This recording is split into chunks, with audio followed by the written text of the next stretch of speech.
why 18xx games are better than Euros. That's the conversation we decided we'd have here, right? That's close enough. Let me provide some context for the audience, and then I'm really going to step off to the side and let the two of us talk a little bit. So we have ventured into the world of 18xx because here in Cleveland, we connected with Matt and Andrew. Your gaming group loves these crunchy, analytical, simple to play, but heavy games. Mm-hmm.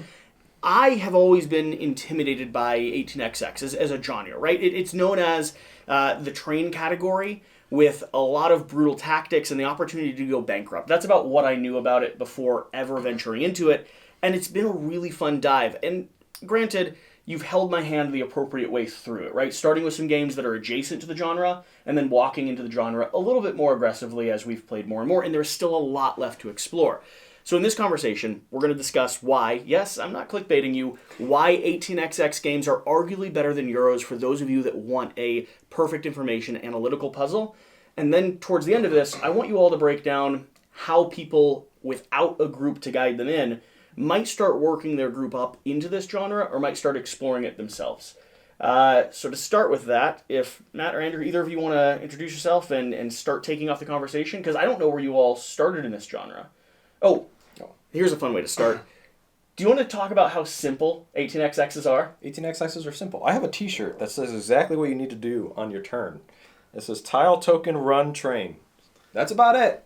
Simple. That's what you do on your operating round, and then there's a stock round of just buying and selling stocks. It's, for the most part, that is the core essence of an 18xx game, and that's why I keep coming back to it, is because if there's 18 in the first 2 characters of a game, most likely I can play it because I just need to know the differences, and it takes 10 minutes to learn the game. So, Andrew, you not only like 18xx, but you have a full collection of Splotter games, you have a ton of heavy Euros. What is it that got you into this genre, and what is it that you like about this? What can other people find here? Well, I've always enjoyed heavy games, so 18xx was always out there as something that was interesting to me to at least figure out and learn and discover. But for a while I was, intimidated by the genre as well. I didn't know what to expect. I didn't really have a good grasp of what 18xx even was until I, played my first game and did terribly. But, it's an interesting genre for what Matt said. There's a relatively simple rule set. The structure of the game is stock rounds, operating rounds for the majority of 18xx games. And from there you get so much variability and so much just depth and interesting decisions that come from the relative simplicity. The game that's sitting here in front of us is 18 Chesapeake, which is about as straightforward of a game that I would consider to be truly 18xx that you possibly can. There's not a lot of chrome and fancy rules out there, but then you can get up to games that are like 1880, which is a game where you can par companies with different levels of presidencies, and that has different consequences and when you can build track over the course of the game. And it's got wild amounts of different complexity and different decision space based on those changes to the rules, and every 18xx is like that.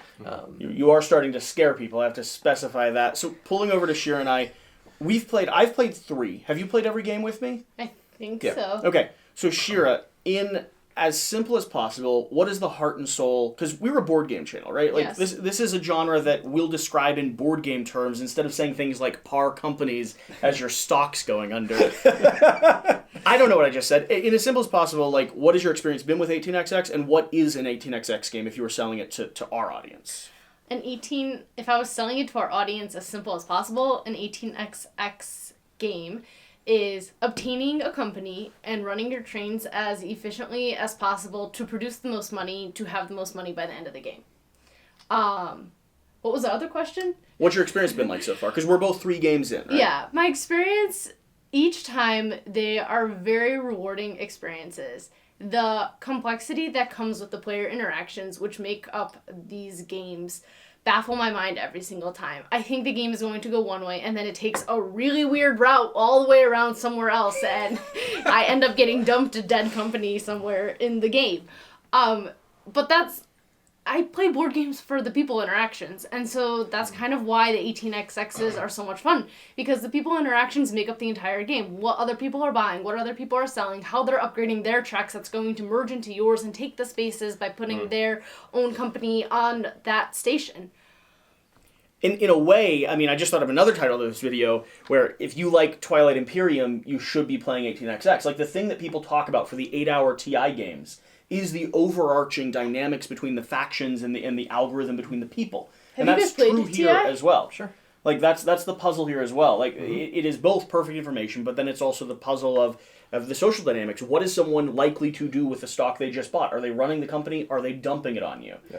You established the title for this video, right? Because you had a really interesting theory about why 18xx are in some ways or should be adjacent to or right above Eurogames. Yeah. People go to Eurogames for perfect information puzzles. So go ahead and describe that a little bit. Yeah, so usually when I come to a Euro game, like I usually want little randomness, maybe here and there on the variability. But then when I come to an 18xx game, I get that in its core essence, in the sense that I'm not pulling a card from a deck and having that randomness or anything. Whatever I put into the game, all my inputs are resulting in an output based on my own choices or based on your choices. That's where the interaction comes in a lot. So if you like a lot of interaction games, like this is a fantastic game to try, and I don't want to try to scare you with like this is a very complex game or anything. Like the rules are very simple. If you can make it through a rule book of just about any mid-level Euro, you can make it through a rulebook of 18xx, and typically a good place to start would be 18 Chesapeake. I would say the hardest part might honestly be some of the terminology and bridging that. I mean, the heart and soul is the train game, but when you boil it down, it's an abstract game, it's a perfect information game, it's sort of a pick up and deliver game, it's a route building game. Like there's a lot of things here that in the wider board game space are very accessible. It's just the nature of like they don't call them route buildings. They don't call it pick up and deliver. They don't call it like resource man. Like it's different. Yeah, there are a few like core ideas that are really different in these games from other games. You know, one what is the idea of companies, right? In a normal Euro game, you're so used to having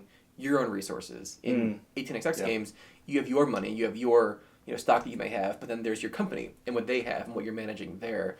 And once you get over those kinds of hurdles and identify, the parallels to other games, it gets you can start to break down some of the walls that are present. Because you're absolutely right.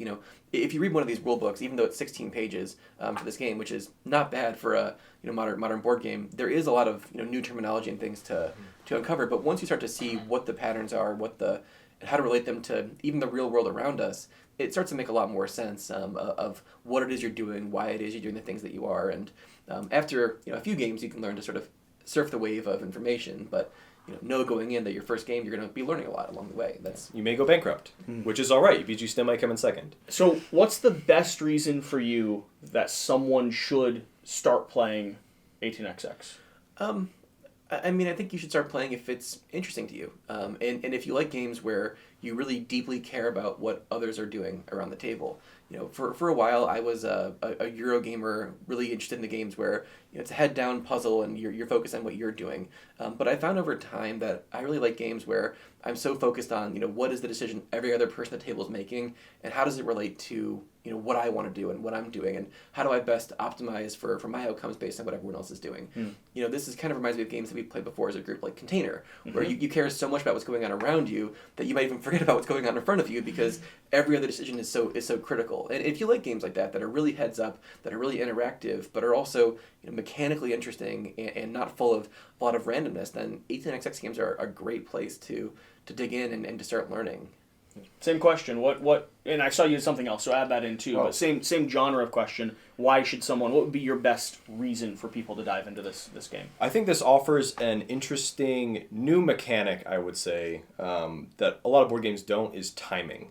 Like this game is fully a time-driven game, and what I mean by that is there's a lot of options for you to manipulate turn order and manipulate when things are coming out or how much money you're going to have in order to push the game along or slow the game down or manipulate somebody to go after you so that they get a worse train or whatever. Vice versa. And vice versa. And so I like that aspect of it because it really takes this game from I can sit and run through this company and not have to worry about, sit through this game and not have to worry about all this timing aspect and still enjoy myself. But if I want to take that to the next step, I will look at that stock round or the stock market and I'll be like, what companies can I buy in to then drop their shares and then go after them?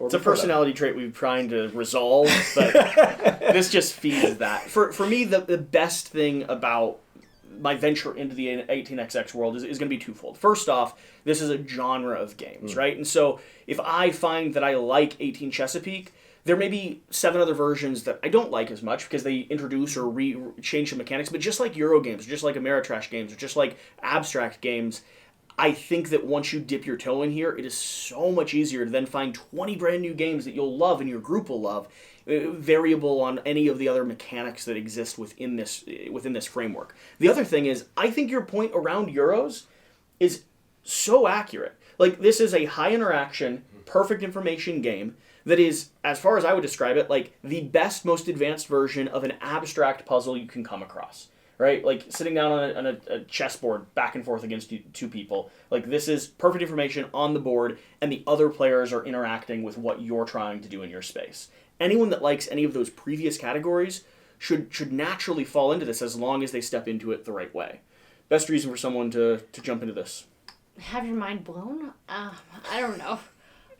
It's a lot. It teaches you a lot of, like, real life lessons. Like, I don't know. I consider myself a pretty naive person in terms of, like, stocks and financial wisdom and stuff like that. And this has helped me kind of approach real world financing in a little bit of a different light. I kind of understand the economy around me a little bit more through this. We did just buy a railroad track, so there is that. Quackalope choo-choo is on the way. Why should someone not get into 18xx? Playing 18xx, you can have a bad time. I mean, you can have companies dumped on you. You can, get your feelings hurt along the way. If you don't want to, deal with the consequences and see the pain of what can go wrong in one of these games, then you should avoid it. There's definitely things you can do, wrong decisions you can make, rough edges along the way, and they're long games, right? This game that we played right here took us about 2.5 hours, which is pretty quick for a game of this end. But if you're in a 5-hour long game of 1830 and you made a wrong decision on turn 2, that could really ruin your experience with these games. And if that's not what you're looking for in games, then avoid it, right? There's so many other games that come out in a given year that if that's not what you're looking for, then don't. There are rough edges. These are not nice games. They're so interactive, right? Part of what's great about them is the interaction, but that also is what's difficult about them if it's not going your way. I'm sure we've all had bad experiences in X games where our things haven't gotten going in the right way we wanted to, or at every corner there's a person that was one step ahead of us, and it just is what can happen with a game like this that's so player driven and that's so market and economy driven. So if you don't want to have a really bad experience, or if you don't want to spend 5 hours in a game that you have no chance at winning, then these might not be the games for you, because there's a lot to dig into in the space. Same concept? I think one of the biggest things you have to come to 18xx with is trying to be open about it. And so some people like to stay in their bubble and like to make sure that they enjoy a game, and going out into and branching out into this may not be something out like in their comfort zone. And so it takes that helping hand of somebody to come along and be like, hey, I want to help show you the ropes. I'm not gonna make sure that you spend too much bidding on a company that you can't afford anything or something like that. So there, like you said, there are a lot of rough edges that can be in this game, and we hope that you have somebody who's able to come alongside and help you, or if you're willing to spend the time and coach others through it by reading the rules yourself and helping others along the way. Yeah, for me, it's a combination of time and game group. This is a genre of game that typically you want to play at slightly higher player counts, right? Because of the interaction. Although there are versions that are 2-player and great at 2-player. So I might be speaking out of my butt there. Two's a little bit tough, just because like in a 3-player game of 18xx, your goal is to make the most money. In a 2-player game, your goal is to make $1 more than the person sitting next to you, right? So it really kind of shifts the balance of what you focus on. So 3 is kind of the minimum number, and up to 5, 6. And I've always played 4 and 5, and I think more players around the table, for a lot of my experience so far, has been what I've enjoyed here in 18xx. I don't think if I had an average game group of maybe 2 or 3, I would jump into these games immediately. I'd be trying to find a group of slightly heavier gamers who are willing to kind of venture into this puzzle. Because my biggest thing would be, I think playing one 18xx game is worth it. I don't think playing 3 is if you're not planning on playing 15. Does that make sense? Like, the time investment that you're placing into the game is well worth it to see if you like the genre after the first game. But then if you're not going to have a group that's going to be able to operate and re-dive into it time and time again, I'm learning something every time I play. And the exciting thing for me is the fact that I'm learning something for the next time I play. I think I would give a little bit of pushback there, is because within the 18xx genre, there's really two main families, I would say, or it's like a sliding scale from operational to stock market shenanigans. And so we've played both. Like, we played 1846 to start you out, which is very much, I run a good company, and that's very much like really based in that Euro essence of, I'm going to run a good company, I don't need to worry about the stock market.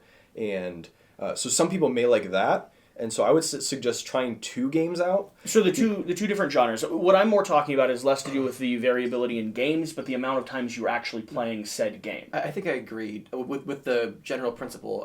I think you can play 5 different 18xx games in a row and get a really good learning experience out of it, but you want to play them in a relatively short period of time so that you can learn things from game to game. You know, if you play 18 Chesapeake once and then a year later play 1830, you're going to make the same mistakes that you made in your first game of 18 Chesapeake because it's been so long, there's so many concepts that are present here, it's so dense with information that you need a little bit of repetition to the plays. Even if it is different titles, I think you can still gain some learnings.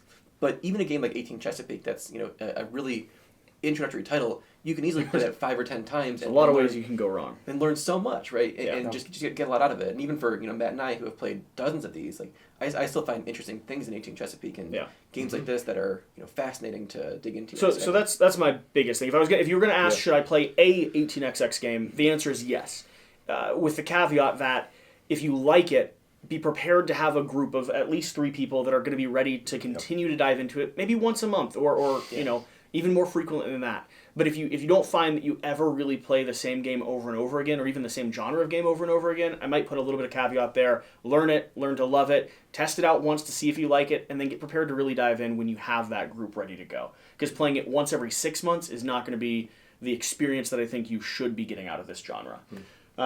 Reason why someone should not play. I think I'm going to echo you guys, but I think game group is really important to have a game group that is both forgiving and is going to help you learn through your mistakes and grow through to become a better player and help say, oh, that's like a really big no-no. Don't do that right now. Don't point your track towards the middle of nowhere because you're not going to make any money. So having a group that is also then not going to be vengeful and spiteful, you can get your feelings hurt in this game a lot if you take things too close to heart. But if you're realizing that you're just playing like a friendly game among friends and you're just all trying to have fun, then it can kind of shift perspective. I think it goes both ways. You need a group that's willing and able to forgive you in the first half of the game, but then also is willing to cut your throat at a certain point too, because part of the joy of the game, like you two have been fantastic teachers for Shira and I. Yeah. But you both have also, especially in some situations, Don't look at me. you both bought the train. You both have also been equally willing to screw us when the time came, right? And that is part of the genre of game that I think is so good about it because it's fun. But it has to remain in that bubble that contains fun, right? And I think that's a key point, though. It's knowing your group. There's an 18xx group that is in the Boston area, I think, and they've played 1846 hundreds of times. And they know that as a group, they'll make certain decisions and won't make certain decisions. They play a little bit more of a friendly version of the game than they don't play the most cutthroat version of the game, right? And if somebody comes in and is trying to hurt everyone's feelings and get it in everyone's way, it doesn't work. It doesn't work, right? It's not the group, right? So it is partially about knowing what your group is comfortable with and what you're sort of willing to do in that space. It's interesting how social the environment of this game is. And like you described Container as well. Like there's an economy that you're breeding, and everyone around the table has to be willing to play within that while still understanding that like it is a game. I am trying to win. I do want to like dump a stock on you. Like that's part of it. Yeah. I would add 2 more things to the potentially downsides to this is if you have an addictive personality like I do. Oh no. We've also been trying to help him with that as well. So in the sense that you play 18 Chesapeake and you're like, wow, I really like that game. Now I want to see what else is there. These games are not necessarily cheap nor easy to find. So you're going to have a hard time finding them, and they're probably around $60 at the cheapest, up to very cheapest, $350 for a massive big box version of it. They are getting easier to find. They are getting easier. Yeah, there's a lot more desire for it in the market. This is helping with that. Yeah. Right. And secondly, if you also have an addictive personality like I do, you may find ways outside of getting together with a group. 18xx.games is an online website that specifically runs it in the browser. So you may find yourself constantly checking your phone, wondering, hey, is it my turn in the... You two actually play digitally as well when you're not playing in person. Yeah, so I actually Even while we're taught... playing in person. Yeah, even while we're playing in person. So We played true. 2 games. yeah, You did check your phone mid-video, and I was wondering what was going that on. was a calculator, all right. Calculator. So like I taught somebody from work who's not able to join us on a Wednesday night for our usual game nights, and he was really interested in 18xx, and we've played probably 10 to 12 games with him, and he's learned the process, and he just won his, I think, second or third game with us. So Well, so Matt, that raises the next point. First. Okay. I see the math there. But is that a way you'd recommend getting into this, Matt? Like, if you had never played an Interesting. 18xx game before, would So you that's recommend... the final category that I want to go through. So were you actually bridging into it? I want you to talk about how you would introduce or welcome someone into this space, and that's a great starting question. Well, and I think there's sort of 2 different worlds there, right? Like, I think if you know somebody who plays 18xx games, and you know somebody who's, willing to work through these games with you, then, like, working with them, having them teach you 18 Chesapeake as a starting spot, to me, is just the best way to possibly learn. Because, like, this game is so stripped down to the bare core of what 18xx is, while still having interesting things going on, that it's the best starting point. But you all sort of started us on Age of Steam, and then we sort of played Iberian Gauge to learn about the economy of a market, right? That's a great point. I mean, The way we started was Iberian Gauge, and then we dove Well, I did into Age of Steam first, but it was Iberian Gauge for you. Iberian Gauge, then Age of Steam, and then the first one. 46. 1846, and then 18 Chesapeake. So I really like Cube Rails games as an introduction. So Cube Rails are a parallel genre to 18xx games that really are similar in a lot of ways.